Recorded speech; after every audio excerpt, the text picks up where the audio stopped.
Assalamualaikum dan salam sejahtera pada semua penonton dan juga subscriber. Terima kasih kepada yang dah subscribe kepada channel ni. Pada yang belum, berjumputlah menekan subscribe dan lonceng untuk notifikasi awal video terbaru dan juga sebagai tanda sokongan anda terhadap channel ini. Okey, tajuk dan thumbnail korang dah baca, korang klik, let's go. Okey, seperti yang dah dimaklumkan dan telah diwar-warkan bahawa mulai 1 April 2022 bermulalah sudah nak masuk ke fasa endemik. Jadi fasa endemik ni ada yang disambut dengan gembira bagi setengah pihak dan ada disambut dengan rasa berbelah bagi. Berbelah bagi yang macam mana? Seronok yang macam mana? Yang seronok tu bila fasa endemik tu dah boleh buat macam-macam kan. Kedai Sebaneka, kedai 7E, kedai mamak yang 24 jam semua boleh on macam biasa. Boleh dine in. Dan sempena Ramadan, bulan puasa, boleh buat macam-macam benda lah. Nak berniaga ke, nak apa ke kan? Nak berbuka bersahur di luar pun boleh. Itu positif lah kan. Tapi yang disambut dengan agak suram ialah tentang one off KBSP. Kenapa one off KBSP disambut dengan kurang gembira? Kerana kerisauan pencarum tentang pengeluaran itu dibahankan menjadi bahan dengan fasa endemik. Sebab kita dah sedia maklum dah dalam akta KBSP pun dah disebut tentang pandemik, pengeluaran sekiranya berlaku pandemik. Tapi bila dah jadi endemik, adakah itu bermaksud end game? So dalam video kali ni kita kupas sikit jom. Okey, tentang pandemik dan endemik ni dia terlalu umum sebenarnya kan. Umum, meluas Okey, endemik menandakan satu permulaan era baru yang mana boleh hidup hampir normal dengan SOP yang tak seketat yang dulu. Kan. Tapi walau bagaimanapun, kalau kita nak kaitkan akan memberi kesan yang teruk kepada pengeluaran KBSP ni, bagi aku letak 50-50 lah. Aku tak cakap yang akibat daripada endemik itu akan membuatkan waktu tututan one off tu terbatal. Tidak. Sebab apa aku cakap macam tu? Sebab tututan pengeluaran KBSP ni bukannya bermula sehari dua. Bermula lama dah kan. Dah lama. Dah setahun lebih dah. Jadi okey, kenapa orang tetap nakkan 10,000 one off KBSP ni? Sebab bagi pandangan aku lah kerana fasa endemik itu sendiri. Fasa endemik menandakan permulaan ke era baru.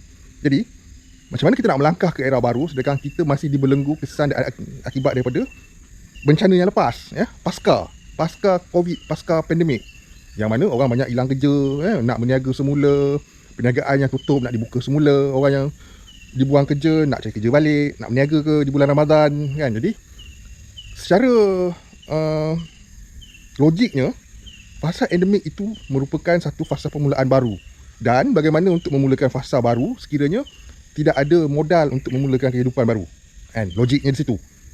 Jadi perubahan fasa itu ialah satu benda yang bagus lah. Aku tak cakap tak bagus. Tapi keperluan pengeluaran KBSP 10,000 tu, itulah sebenarnya pelengkap untuk beralih ke fasa yang baru.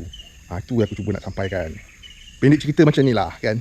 Seandainya seseorang tu dibuang kerja, dah tak ada kerja, maka dengan wang 10,000 KBSP mereka itu, mereka dapat memulakan suatu perniagaan. Nak pula dekat bulan Ramadan ni kan.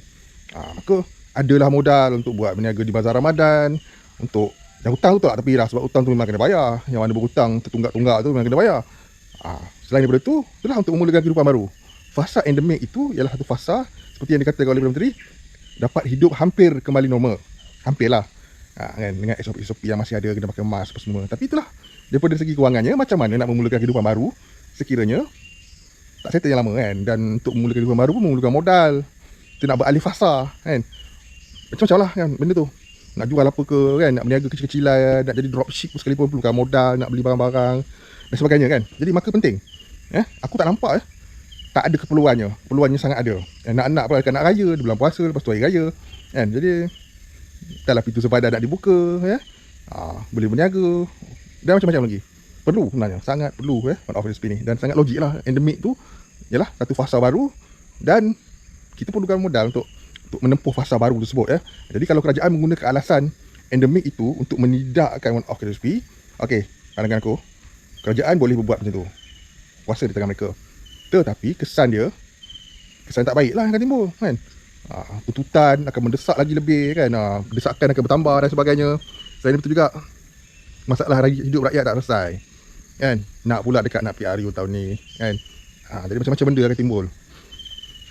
Fikirkanlah nak masuki endemik memerlukan sesuatu yang baru, modal kehidupan yang baru. Jadi Itulah adanya, ya.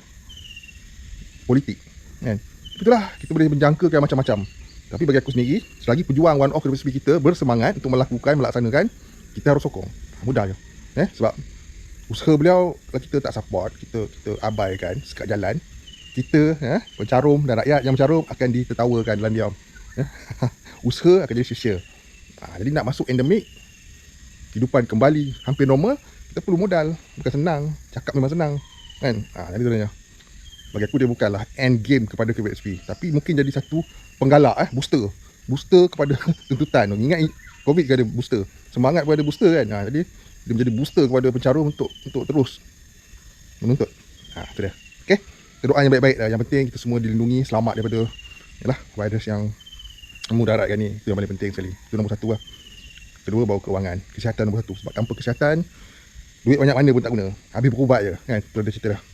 Okay, so guys, mana video sebarang update akan kemas kini daripada semasa ke semasa. Yang risau peralihan fasa tu mungkin membawa kepada petanda baik. Doa-doa. Sekian, Assalamualaikum. Salam sejahtera. Bye-bye.